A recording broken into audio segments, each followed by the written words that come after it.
Bonjour et merci d'être sur ma chaîne Chronique d'une colère ordinaire. Nous sommes le lundi 24 octobre 2016 et je voulais vous parler tout d'abord de la PMA et de la GPA, qui est un problème important de société dont on parle beaucoup en ce moment. Il y a eu la manif pour tous dernièrement. Je voulais faire donc quelque chose de fouillé relativement sur ce sujet-là, mais je me suis dit on trouve tout ça sur Internet. Les gens qui s'intéressent à la question vont trouver ça d'une façon exhaustive. Je vais simplement survoler un peu le problème et surtout parler des problèmes éthiques et humains que cela comporte, que ces problèmes-là ouvrent. Et je vais m'étendre ensuite sur toutes les découvertes scientifiques concernant l'homme, la nature humaine, les cellules, la biologie, la, les techniques NBC, etc., l'informatique appliquée à l'homme, toutes ces nouvelles techniques, ces nouvelles découvertes. Qu'est-ce qu'est-ce qu'elles nous apportent et quel questionnement elles peuvent nous ouvrir, surtout vu du point de vue philosophique et d'un point de vue éthique. Alors, bon, la PMA, procréation médicale assistée, ou AMP, assistance médicale à la procréation, qu'est-ce que ça veut dire? En quoi ça consiste? Eh bien, bon, tout le monde sait que c'est soit une insémination artificielle par les gamètes de l'époux ou du conjoint, ou éventuellement d'un donneur, soit aussi ça peut être une fécondation in vitro, c'est-à-dire que l'ovocyte est fécondé à l'extérieur du corps féminin, puis réimplanté ensuite dans le corps de la mère biologique, et jusqu'à la gestation normale, etc. Donc c'est une merveilleuse chose pour les couples qui ont des problèmes de stérilité, et donc je trouve que effectivement c'est une très belle découverte, très belle avancée de la science, et que bien entendu elle doit être encadrée comme toutes les techniques, tout ce qui touche à l'homme et à la nature humaine et à la procréation. En France, elle est réservée aux couples hétérosexuels, mais je crois qu'il y a eu des avancées, enfin des avancées, des jugements de jurisprudence de la Cour, des jugements de la Cour européenne de justice, je crois, et que la loi française est plus ou moins battue en brèche, euh, et qu'il il y a eu des attendus qui ont un petit peu contredit cette décision de la réserver aux couples hétérosexuels. Bon, dans d'autres pays comme la Belgique, l'Espagne, je crois, aussi aux États-Unis bien sûr, euh, elle est appliquée à tout le monde, à tous ceux qui le souhaitent, sans trop se poser de questions. Alors, c'est un problème qui me paraît, c'est une technique qui me paraît très bonne pour tout ce qui est, pour tous ces couples qui sont mal d'enfants et qui ne peuvent pas en avoir. Par contre, la GPA, alors c'est la gestation pour autrui, donc ça pose des problèmes beaucoup plus complexes et beaucoup plus difficiles à régler, et à envisager sur le plan éthique. Même si je parle éthique, je parle pas de religion, en dehors de toute conception religieuse de la vie, uniquement sur le plan éthique, éthique de l'homme, éthique de la dignité humaine, éthique de ce qui est sacré en l'homme, de sa nature, etc. Alors la GPA, gestation pour autrui, c'est le fait de prendre un ovocyte, si possible de la mère d'intention, hein, de la mère qui veut un enfant, mais qui peut pas en avoir, donc un de ses ovocytes, et puis de le féconder soit par les gamètes du père ou du conjoint, soit par les gamètes d'un donneur, et puis de réimplanter l'ovocyte ainsi fécondé dans une autre mère porteuse qu'on appelle ainsi mère porteuse, parce que la mère biologique ne peut pas mener à terme l'accouchement, elle ne peut pas avoir par exemple des femmes qui n'ont plus d'utérus ou qui ont un cancer d'utérus ou des malformations génétiques ou etc. Enfin bon, elle ne peut pas porter l'enfant. Donc cet enfant va grandir au sein d'une autre mère et à l'issue de la gestation, il sera remis à la mère d'attention, à la mère biologique en fait, puisque c'est son ovocyte. Et voilà. Donc il y a quand même des problèmes éthiques, des problèmes importants. On parle de marchandisation un petit peu du corps humain. Effectivement, même s'il y a don et pas remise d'argent, c'est quand même un geste. Mais bon, s'il y a pas d'argent, s'il y a pas de remise d'argent, uniquement défraiement des frais, à ce moment-là, ça peut être plus admissible lorsqu'il y a des règles bien strictes pour vérifier l'intention du couple qui souhaite l'enfant, l'intention de la mère, et seulement ça pose aussi le problème des couples homosexuels, des couples lesbiens et des couples homosexuels qui vont donc avoir un enfant et il y aura pas de père ou pas de mère, ou il y aura deux mères et deux pères s'ils se sont entendus avec c'est souvent ce qui arrive, un couple homosexuel s'entend avec un couple lesbien pour justement avoir un enfant. Le couple lesbien remet l'enfant au couple homosexuel, ou le couple homosexuel va féconder un couple lesbien, etc. Donc soit les enfants peuvent avoir deux mères, deux pères s'il y a une bonne entente entre les deux couples ainsi lesbiens ou homosexuels, soit à ce moment-là il n'aura que deux mères ou que deux pères. Alors bon, la question est posée, peut-on élever un enfant sans père, tout au moins avec deux mères ou avec deux pères? Bon, je pense que là, il faut essayer d'être un petit peu, disons, faire jouer un peu la raison, le bon sens, et puis se dire que de nos jours, il y a énormément de couples recomposés, dit-on, donc de couples qui divorcent. On dit qu'au bout de 7 ans de mariage, il y a 50% des couples qui divorcent. Bon, moi je suis mal placé parce que ça fait 60 ans que je suis marié avec mon épouse, donc j'avoue que être mal placé pour bien comprendre tout ça, mais bon, moi j'ai quand même plus de 80 ans, alors donc c'est un peu différent. Mais j'ai fait l'effort d'ouverture d'esprit pour comprendre et pour essayer de m'adapter à la société dans laquelle je vis actuellement. Donc on constate des enfants qui n'ont pas leur vrai père et qui vivent très bien et qui n'ont même qu'une mère ou qui monoparentale, des enfants qui sont dans des familles monoparentales et qui vivent très bien dans la mesure où ils rencontrent l'amour de la personne qui s'occupe d'eux. Et je crois que le fondement du problème, c'est l'amour qu'on leur apporte.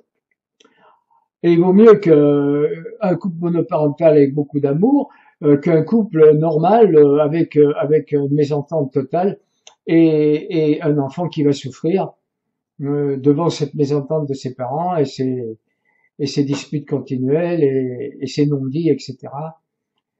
Donc je pense que c'est l'amour qu'on porte à l'enfant qui est fondamental. Bien entendu, un père est important, il apporte une certaine autorité, si tant est que les pères de maintenant en aient. Mais bon, c'est quand même pas, à mon avis, je crois que c'est fondamental, c'est l'amour. Voilà. Voilà. Alors bon, ben on peut donc on s'interroge, je m'interroge sur toutes ces techniques qui nous arrivent là et qui vont créer des problèmes et puis sur lesquels on doit tous s'interroger, mais s'interroger avec cette empathie qu'on doit avoir pour les autres, avec cet effort de compréhension qu'on doit avoir pour les autres et surtout pour ceux qui sont différents de nous et qui n'ont pas les mêmes attitudes, les mêmes natures sexuelles, ou je pense aux homosexuels ou aux lesbiens ou aux lesbiennes. Donc tous ces gens, je pense pas que ça soit de leur faute. Je pense que ils sont nés, il y a une grosse composante génétique dans tous ces problèmes et que, ma foi, ce sont des gens comme nous, comme tous les autres, et ils ont parfaitement le droit d'avoir des enfants et de les élever dans l'amour. Surtout que ce sont des enfants qu'ils désirent très fortement, donc ce sont des enfants qui auront beaucoup d'amour. Bon, cela dit, je voudrais vous parler aussi maintenant d'autres techniques qui voient le jour et qui sont des techniques concernant la nature de l'homme, les cellules souches, pluripotentes ou pas pluripotentes, mais les cellules souches qui sont rendues d'ailleurs pluripotentes maintenant assez facilement par les nouvelles découvertes. Je crois qu'il y a un Anglais qui a réussi à transformer des cellules de n'importe quelle partie du corps en cellules pluripotentes, et assez facilement. Il y a au Japon des savants ont réussi à transformer des cellules d'une queue de souris, des cellules souches, donc en cellules souches puis en cellules pluripotentes, donc cellules pouvant être créer un organe, n'importe quel organe du corps. Donc toutes ces techniques font que on va complètement transformer la société euh, et ça va poser beaucoup de problèmes éthiques et sociaux. Bon, la mort, par exemple, on vient de découvrir les causes de la désénescence, de la dégénérescence des cellules par les télomères, des chromosomes, qui est lorsque le télomère raccourcit au cours de la vie, à un moment donné, il meurt. Il y a une longueur du télomère qui fait que le chromosome va mourir et que c'est à ce moment-là. Et on a trouvé donc la télomérase qui fait que les télomères ne raccourcissent pas, ou ne raccourcissent beaucoup moins vite. Donc il y a donc déjà une méthode pour éviter, pour diminuer la cause de la mort, pour la ralentir. Il y a toutes les techniques que le transhumanisme. Alors cette notion de transhumanisme qui a vu le jour aux États-Unis, qui prend de plus en plus d'importance en France et en Europe et ailleurs, c'est une idée selon laquelle, par les nouvelles techniques NBC, informatique appliquée à la vie et à la nature humaine, biologie, etc. Donc toutes ces nouvelles techniques, ces nouvelles découvertes vont permettre à l'homme de vivre en bonne santé pendant de nombreuses, très très nombreuses années. Et il y a même un savant, enfin un scientifique, je crois qu'il s'appelle Laurent Alexandre, qui a dit lors d'une de ses conférences du transhumanisme que dans cette salle, il a dit, je suis persuadé qu'il y a au moins une personne qui vivra 1000 ans. Donc, vous voyez où on en est dans cette pensée du transhumanisme. Alors, non seulement on pourrait penser qu'avec les nouvelles technologies, on arrivera à guérir plus facilement et à remplacer les organes, etc. Donc, amélioration de la santé, donc dans un but thérapeutique. Mais si c'était dans un but thérapeutique que le transhumanisme envisageait cela, ça serait, il y aurait pas grand-chose à dire. Mais ça va beaucoup plus loin. C'est en fait pour faire ce qu'ils appellent un homme augmenté. Un homme qui aura des capacités surhumaines, donc, puisqu'il aura des jambes un cerveau avec une mémoire extraordinaire, une vision renforcée, des capacités physiques décuplées. Et donc par toutes ces techniques, on arrive déjà, l'armée américaine emploie déjà des exosquelettes qui sont employés, je crois, en Afghanistan par les soldats, qui leur permettent de transporter 100-120 kilos dans les montagnes sans avoir beaucoup de difficultés. Donc, il y a même un Anglais un monsieur qui s'occupe d'informatique haut niveau, d'objets connectés, qui a une société qui fabrique des objets connectés. Il a mis dans son logement personnel donc plein de choses connectées, des portes connectées, des fenêtres connectées, des lumières connectées. Et il s'est fait greffer une petite bulle, une petite cellule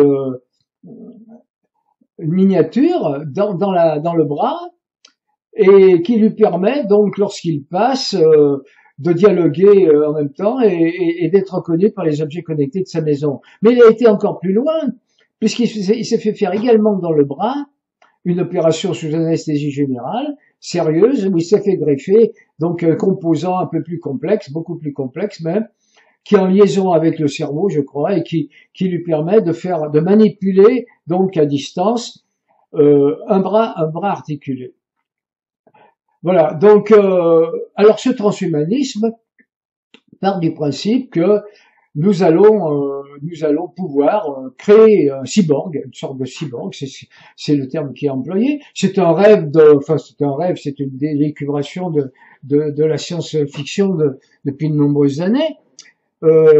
Qui dit que effectivement on va arriver à avoir des hommes qui vont être des surhommes, quoi, et qui pourront travailler comme des robots avec l'intelligence humaine, sur une intelligence décuplée et une faculté de production, etc. Donc ça pose bien entendu un problème philosophique et un problème éthique. Bon, un problème de société d'abord. Bon, on va vivre, si on vit pendant 300 ou 400 ou 500 ans, bon, vous voyez, le problème, non seulement le problème de l'alimentation humaine, bon ça je pense, on va certainement un jour ou l'autre, je pense, le régler. On trouvera des protéines différentes, d'une nature différente, c'est déjà le cas. Et on réglera le problème de l'alimentation pour une population importante. Mais il y aura d'abord la surpopulation. C'est une terre, notre planète est un monde fini. Donc il y a bien à un moment donné une limite à la population, d'une part. Et puis le problème, pensez, quelle serait votre vie si vous n'aviez pas la mort? C'est un gros problème, ça.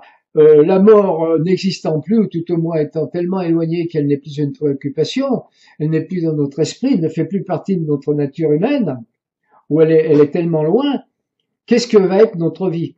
Y a-t-il une vie d'ailleurs possible sans la mort? Alors, ça c'est un problème philosophique, mais il est important quand même.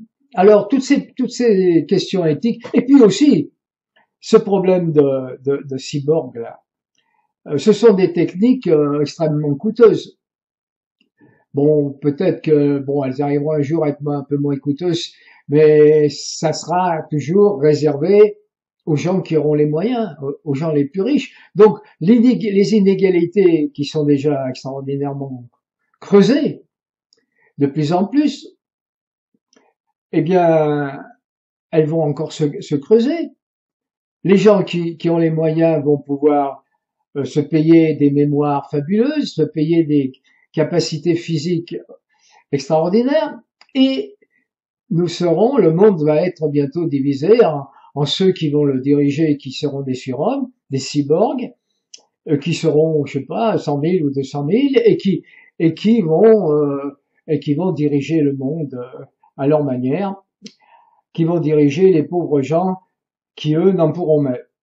C'est un peu ce qui se passe déjà avec l'argent, mais alors avec la transformation de l'homme, ça sera un nouveau monde, une nouvelle société, ça sera vraiment Le Monde de George Orwell, 1984 et pire. Bon, eh bien voilà, je voulais un peu parler avec vous de tous ces problèmes qui nous tombent dessus, de cette nature humaine qu'on veut changer, mais je pense que ça nous mène vers des mondes et des solutions qui sont pas extrêmement bénéfiques pour l'homme. Je crois qu'il faut raison garder et surtout garder en nous cet amour que nous devons avoir pour les autres et envisager tous ces problèmes avec beaucoup d'amour, beaucoup d'empathie et beaucoup de bon sens surtout. Voilà. Eh bien, écoutez, j'étais content de parler avec vous. J'espère que vous pourrez éventuellement apporter votre pierre à tout ça et l'enrichir surtout. Et je vous remercie de m'avoir écouté. À bientôt. Au revoir.